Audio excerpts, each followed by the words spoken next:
In a quiet, sunlit village along the coast of Nigeria, there lived a young woman named Ama.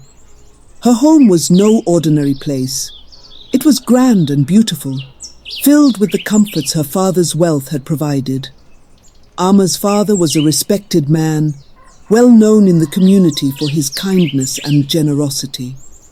Although they had plenty, their family's wealth wasn't in flashy things, but in the deep bonds they shared with each other and with their neighbors. They lived among tall palm trees and sprawling gardens, with a view of the ocean that seemed to stretch forever. Ama had everything she needed, but her heart was restless. She was captivated by the stories of Eko Skye, a magnificent city that glittered in the distance, rising high above the coastline like a shining jewel. Eko Skye wasn't just a city, it was a metropolis of soaring skyscrapers wrapped in neon lights, with floating markets where the latest technology and digital luxuries were on display. Ama would sit for hours dreaming of the towering billboards with their bright moving lights, the floating hover cafes where the elite gathered, and the places where her name could be known and celebrated. She wanted to be more than just a part of her village. She wanted to be a star, someone everyone knew.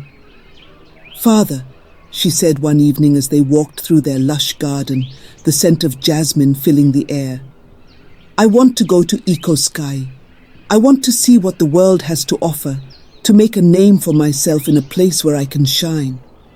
Her father looked at her, his eyes gentle and wise. "Ama, you already have a place to shine. Here, you are loved, valued, and known. Why chase after a world that doesn't see you as you are? You could build something wonderful right here. Something real that would help others and bring joy to our community." Ama smiled but shook her head. The world he spoke of seemed so small to her. "I want more, Father. I want people to know my name, to see me. I want to be famous." Her father sighed, placing a gentle hand on her shoulder. "Remember, my daughter, true wealth isn't something you hold in your hands. It's in the kindness you give and the love you receive." But Ama couldn't understand his words. To her, Eko Skye was the answer to all her dreams. She was determined, and so with a heavy heart, her father agreed to give her a portion of his wealth. He watched her pack her things and head toward the city, his words of caution echoing after her. "Remember, the brightest lights are not always the ones that last." When Ama arrived in Eko Skye, it was even more dazzling than she had imagined. The city pulsed with energy, the streets filled with people from all over the world, each dressed in the latest digital fashion. Transparent walkways connected skyscrapers that seemed to touch the sky, each tower adorned with lights that changed colors to the rhythm of the city. In every direction, massive holographic billboards displayed glamorous faces, names in glowing letters, and clips of people living their best lives. Ama felt her heart race with excitement. She couldn't wait for her face to appear on those billboards. Soon, Ama created her profile on every social platform Eko Skye had to offer, posting photos and videos that showcased her new life. She invested part of her wealth in the digital gold market, a high-stakes trading platform where fortunes were made and lost in an instant. Her early investments paid off, and her profile grew with likes and followers. She was climbing the ranks, gaining a reputation, and her followers were fascinated by her glamorous life.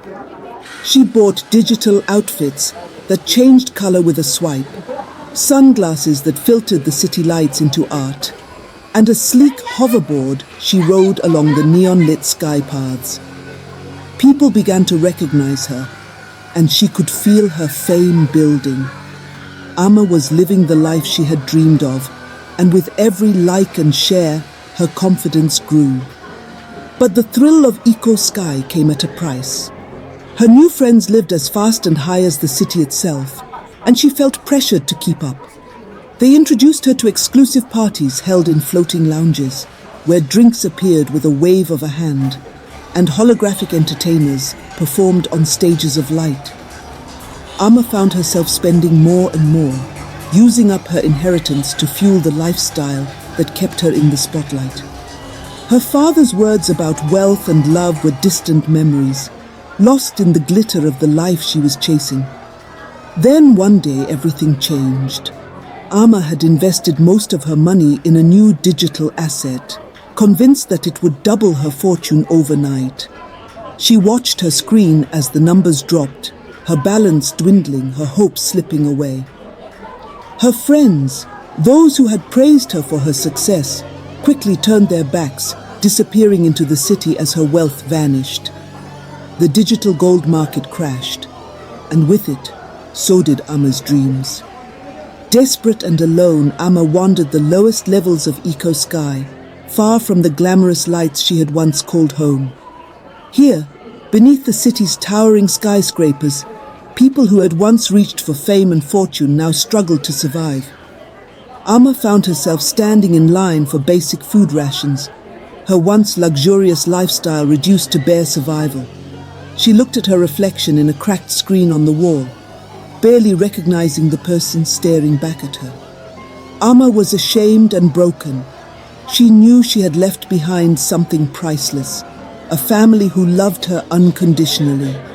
She realized her father's words had been true all along. True wealth wasn't in fame or luxury, but in the love and acceptance she had abandoned. With a heavy heart, Amma decided to return home. The journey back was long and humbling. She feared her father's disappointment, the shame of facing the family she had left with such confidence. As she approached her village, memories flooded back. The laughter, the warmth, the simple joys she had once taken for granted. But to her surprise, as she neared her family's house, she saw her father waiting at the gate, his eyes scanning the road. The moment he saw her, he ran to her, his arms open wide. Before she could speak, he embraced her, holding her close. "Amma, my daughter, you're home," he said, his voice filled with love and relief. Tears filled Amma's eyes as she whispered, "Father, I'm so sorry. I left with so much pride, and I've come back with nothing. I don't deserve to be here." But her father held her tighter. "You are my daughter, Amma. No matter what you have or don't have, you will always be welcome here. Wealth and fame come and go, but love is forever." Her family prepared a feast, inviting neighbors to join in celebrating her return. Friends and relatives gathered, bringing dishes and music, filling their home with warmth and laughter. For the first time, Amma felt the true joy of being home, surrounded by people who loved her for who she was, not for her fame or fortune. As they celebrated, Amma realized that her father's love had always been her greatest treasure. She had left seeking something bigger, only to find that everything she needed had been right here all along. As Amma sat beside her father, watching her family and friends gather around the table, she remembered a story she had once heard in her village, the parable of the lost son. It was a story Jesus told, about a young man who, like her, had left home seeking something bigger. He too took his inheritance and went to a distant land, squandering everything in a life of wild living. And when he had nothing left, he returned to his father, ashamed and broken, expecting only judgment. But instead of anger, his father welcomed him back with open arms, saying, "For this son of mine was dead and is alive again. He was lost and is found." Luke 15:24. Amma thought of those words, and as she looked into her father's warm, forgiving eyes, she knew that she too had been lost and was now found. She realized that, like the son in the story, she had chased things that could never truly fill her heart. In the end, the greatest gift was not in wealth or fame, but in the love and forgiveness her father offered freely. And so Amma's story, much like the parable, taught her that no matter how far we wander, Love and forgiveness are always waiting to welcome us home.